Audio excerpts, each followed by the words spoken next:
welcome back to another episode of House of Ways and Means. So if you caught us video last week, we were talking all about Kanye West and some of the things he's been talking about lately in the media as far as his mental health. So he's disclosed to the world what? That he has what? Bipolar. Okay, so bipolar. So what exactly does bipolar mean? So we have our resident expert with us again, and so thank you for joining us. Well, you're always here.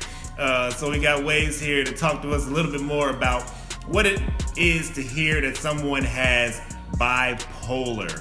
Some of you got friends, you got family, you got kids with bipolar.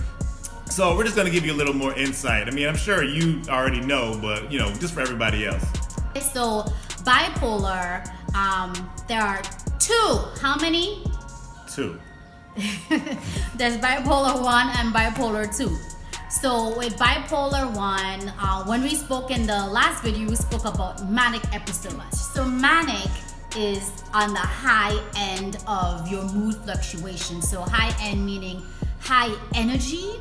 People who are experiencing a manic episode engage in risky behaviors. So they may, gamble more, or they may go on shopping sprees more. They may experience a sense of grandiose where they feel like they are bigger and better and greater than anyone else. They could jump off of a roof and they, could fly, or they are the most creative person. And I know we've been talking about Kanye West and speaking about his bipolar in the way that he's described it, because everyone experiences manic episodes differently. You may not experience everything the same way, but it is like excited behavior that is beyond just you feeling happy. It's almost like you're bouncing off the walls. Additional manic symptoms that can exist in a person that is experiencing a manic episode is excessive talking or need to continue talking, involvement in multiple activities, kind of feeling like they need to fill the blank air. And as far as timeline, because there's always a timeline in these diagnoses, it's not just someone that feels this elevated mood for an hour. This is someone who experienced decreased need for sleep. And when they are experiencing their manic episodes, it's something that they experience for almost all of the days. So nearly every day for 7 days for almost all of the day. So just so you get a sense, let's say somewhere between like 75-80%, which is nearly all of the day. And then you're having that repeated elevated mood for at least an entire week. So if you're just elevated, you just graduated from school and you're partying or whatever, so you might engage in some risky behaviors, and so you might have like a weekend or whatever.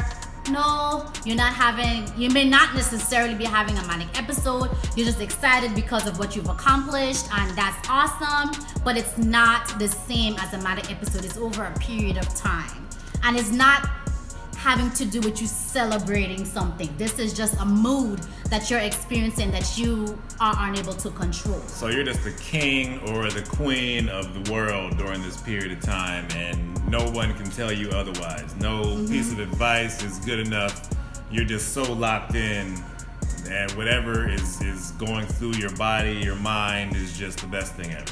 Yeah, it's in this moment too that a lot of people make a lot of unwise business decisions, risky investments, things like that. And again, you don't need to have all of these symptoms, but having the majority of these symptoms are things that would exist. And again, it varies by person. Another part of bipolar disorder is the depressive episodes, and it can be experienced through having those very low lows. Yes, but I don't do that.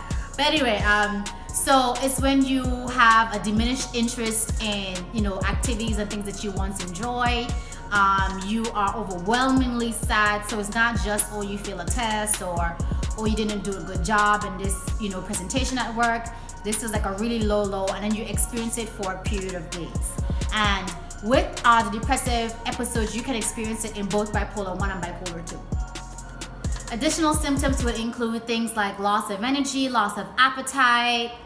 It could also include significant impairment in your social functioning, things like that. So it's very similar to having the manic episodes and you having diminished functioning in that capacity.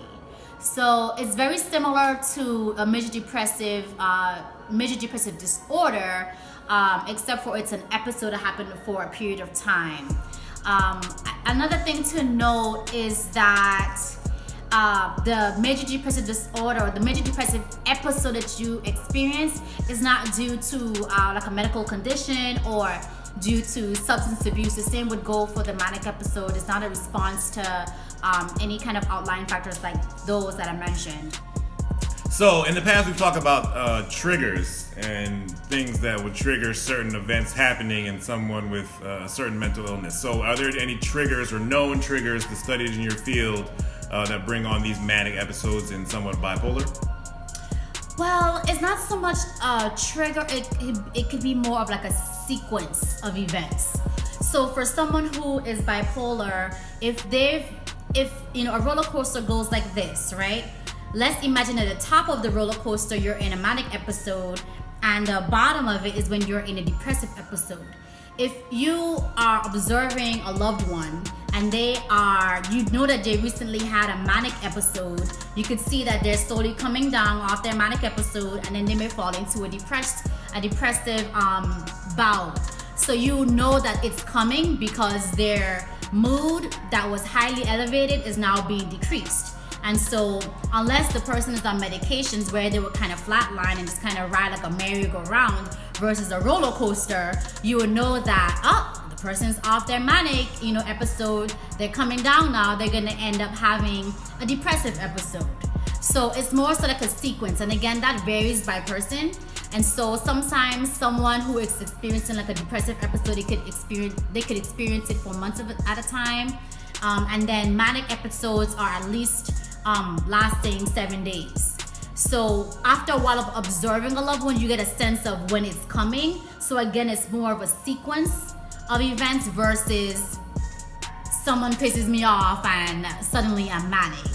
I guess maybe a trigger, so to speak, would be if you're off your medication and after a while of the medication metabolizing and no longer being in your body, then your body would respond to the lack of the chemicals needed to keep it in that stable mood. Okay, so these manic episodes are something that would happen for someone who has bipolar 1 as well as bipolar 2? So someone with bipolar 2, they don't experience mania to that degree. They experience hypomania. So the difference between mania and hypomania is a difference in degrees of what is experienced. So what's hypomania? So hypomania, one of the differences with hypomania versus a manic episode or a hypomanic episode versus a manic episode is that it's varying degrees. So let's say manic episode is here, hypomanic episode is here. You can experience very similar symptoms. There's a difference in time frame. So while a manic episode is at least 7 days, a hypomanic episode is about 4 days. So you have the difference in time. And then the other difference is that in a manic episode, you have severe impairment in your functioning. Versus in a hypomanic episode, you're not completely impaired. You still might be able to function, going to work or, engaging in some activities, your regular things around the home, things that you need to do, things that you need to fulfill, you might still be able to do it. So the difference is the severity and the level of impairment, number of days. Does that make sense? Yeah. But I mean, is there, I guess from your standpoint, a clinical standpoint, is one viewed as being worse than the other? So people used to say, oh, you have the bad bipolar, or you have the good bipolar. Like the bad diabetes. So this is it. So with bipolar 1, you have a history of experience manic episodes, hypomanic episodes, and or depressive symptoms, right? So you have kind of all of that going on. Versus bipolar 2, you have no history of ever experiencing a manic episode. So the mania that you experience is not to the degree of an actual manic episode. It is only to a hypomanic degree or severity. I guess other difference between bipolar, or the difference between bipolar 1, bipolar 2 is bipolar 2, no history of manic episodes. Bipolar 1, history of manic episodes or current manic episodes. So you said last week, I believe, that Kanye West sounds like someone with bipolar 1. Yeah. All right, so when is this condition typically diagnosed or seen in a patient? And in the past, and prior to the DSM-5, kind of reconfiguring things, children were diagnosed with bipolar 1. And so it kind of became just the diagnosis to give people who were experiencing mood fluctuations. And they had to change it a little bit. So I guess to answer your question, in the past, children were being diagnosed with bipolar 1.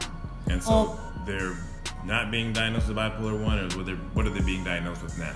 So now they're being diagnosed with disruptive mood dysregulation disorder. Okay. If they're presenting with that mood instability and it's affecting their ability to, do work, or, they're impaired, they're going to be diagnosed with that instead of bipolar 1. Is that viewed then as a precursor to bipolar? Yes, it can be viewed as a precursor to bipolar. Again, if people aren't being medicated or treated through therapeutic means, then of course they are unable to develop the coping skills necessary to manage the symptoms that they experience within their diagnosis. Okay, so no more children. So what are we talking about? 20s, So 30s? I guess at this point it would be, maybe even late teens, early 20s. All right, so one last question. You talked a lot about medication, right? Whether somebody's being medicated or not, hearing patients say things like, I'm off my meds. What are the most prevalent or most common medications you see being prescribed to people with bipolar? So the medications that I'm most familiar with that people have taken or been prescribed to treat their bipolar symptoms are Lamictal, lithium, Seroquel, Clozaril, and then if the person presents with some psychosis, there's also Risperdal, which addresses the mood fluctuation and the psychosis. All right, guys. Well, I hope you found that to be informative. I hope it answers some of your questions, and maybe next time you find out somebody who has bipolar is going through something, you won't be so confused, or you won't view them like we view Kanye West on TV sometimes. Like, what is this guy talking about? You got any questions? Additionally, you can drop them down in the comments and ask us about them. Also, you can always ask about other conditions you may want to hear something about in the mental health field, mental health area. And otherwise, you got anything closing thoughts? I do just want to say, when you see Kanye West with those Twitter rants, it's because he's having that pressured speech. And so he might be in the middle of a manic episode. So like he, said, don't be so quick to judge. Just be open and understand and recognize where it's coming from and what's happening. All right, we'll talk to you guys soon. Peace.